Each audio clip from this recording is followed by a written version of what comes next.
Today, the Canterbury Regional Council has received the report and recommendations of the Independent Hearing Commissioners on the submissions made to Plan Change 5 to the Canterbury Land and Water Regional Plan. The councillors have unanimously agreed to adopt the Commissioner's recommendations as the council decision going forward, and that decision will be formally publicly notified on the 24th of June, and on that date Plan Change 5, as it was originally notified, will be changed by the council, by the Commissioner's recommendations, and become what we generally call the decisions version of Plan Change 5, and that will be the version that applies from that date. From the 24th of June, submitters to the plan change have 20 working days in which to lodge appeals to the High Court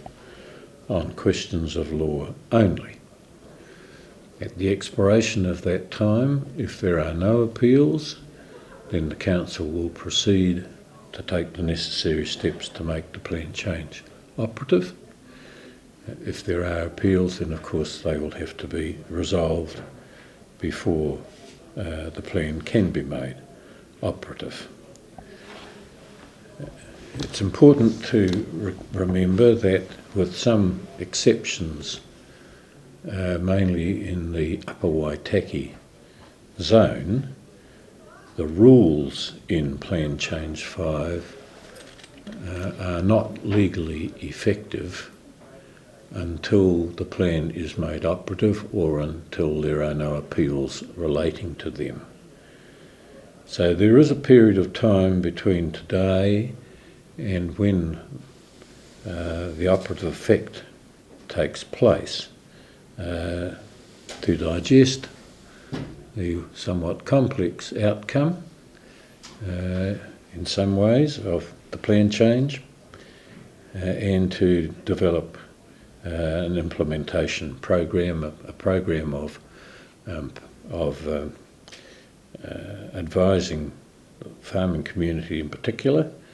about the implications of the plan change and about how the council intends to implement it. Plan Change 5 was signalled in the Land and Water Regional Plan, which was promulgated in 2012, in a policy in that plan which stated that the council would move to a regime of good management practice, controls over nutrient losses, by way of a plan change to be promoted before October of 2016. And that is exactly what the council did by resolving in February 2016 to notify Plan Change 5. Plan Change 5 consists of two parts. Part A is a region-wide section of the plan change that applies across the region except where there are sub-regional provisions already in place, such as in the Huranui-Waiau catchment, where we have the Huranui-Waiau plan, and in the Selwyn, Waihora, Hines and South Canterbury streams, areas where we have plan changes 1, 2 and 3. Outside of that, Plan Change 5 general rules apply, again except in the Waitaki catchment, which is the second part of the plan change. So Part A is region-wide, Part B covers the Waitaki catchment, where there are specific policies and rules that have been developed following the Upper Waitaki Zone Committee and the Lower Waitaki Zone Committee's Zone Implementation Program addendums, where the communities in those two zones provided the council with advice as to how they wanted to see nutrient losses dealt with and controlled.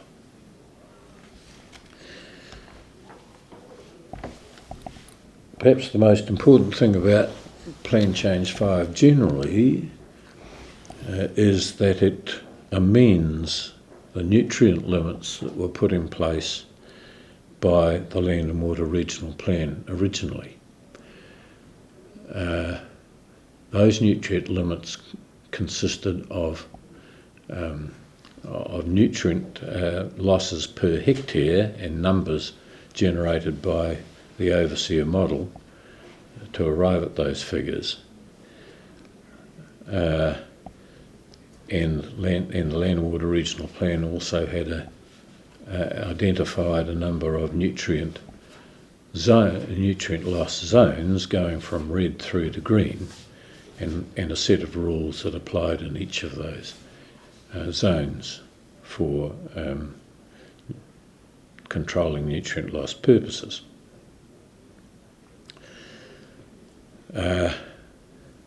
It had always been our intention to try to do something other than that, because the limitation with that process is that every time overseer changes, so the numbers in the plan change, and that does not provide, that provides uncertainty and confusion for those people who are required to comply with the rules. So, following the Land Water Regional Plan, the Council embarked upon a very extensive and intensive program to develop an alternative way to controlling nutrient losses, still using overseer, but also developing a good management practice regime, which was initially identified by narratives through a process that my colleague David Cale had a lot to do with, and he will explain a bit more of that. And then taking those narrative descriptions of good management practice and converting them to loss numbers of nitrogen in particular, using a model known as the Farm Portal, which resides in this regional council. In that way, the changes to overseer don't have the effect that I just outlined earlier, and people can continue to farm to good management practice with their good management practice loss rates without things having to change in the rules every time overseer changes. That model, which is a first for New Zealand,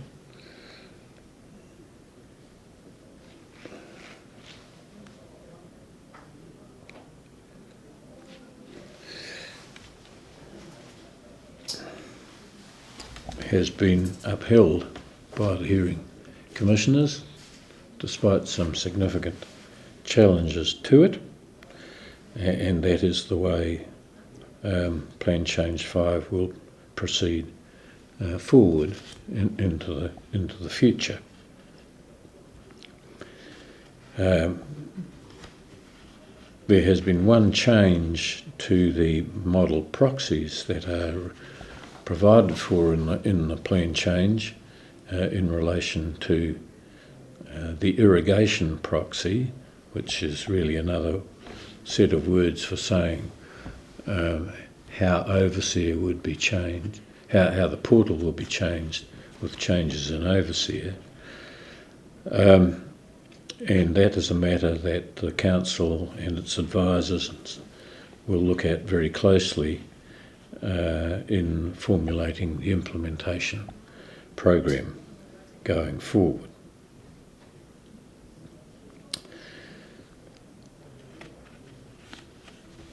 The second part of the Plan Change 5 covers the whole of the Waitaki catchment, both the Upper Waitaki and the Lower Waitaki zone areas, water management zone areas. In the Waitaki catchment from now on, the red through to green nutrient zones are replaced by new nutrient zones called Ahuriri, Haldon, Mid-Catchment and Upper Waitaki Hill. So there are 4 new zones replacing the red to green. That's in the LWRP main part. Farming activities are required to be at GMP, good management practice, and to adhere to the good management practice loss rates, which I should have explained earlier, are calculated over the most recent 4-year period of the operation of the farm. The region-wide section delivered a permitted activity rule that covered irrigated land of up to 50 hectares and 20 hectares of winter grazing to be a permitted activity, and that really is the baseline rule for permitted activities. In the Upper Waitaki zone, the 50 hectare limit is retained, but in the Ahuriri and Upper Waitaki Hill zones, the winter grazing limit is still 20 hectares, whereas in the region-wide rules, that has been replaced by a percentage of the property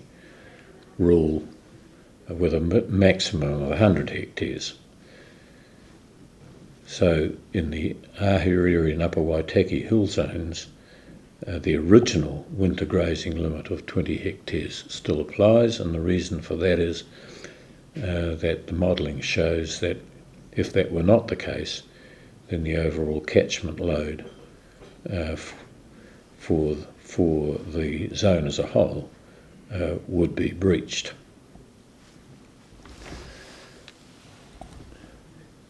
In the Haldon and mid-catchment zones, as an interim rule, there is an allocation of 1.6 kilograms per hectare for part of any property that has not been previously irrigated,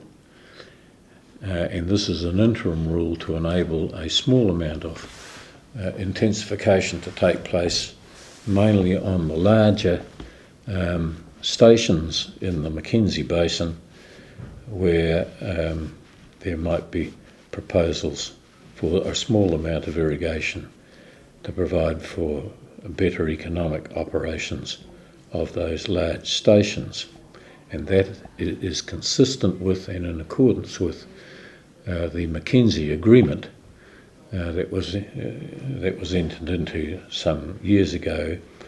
and which the Zone Committee in the Upper Waitaki Zone has undertaken to implement as far as it can.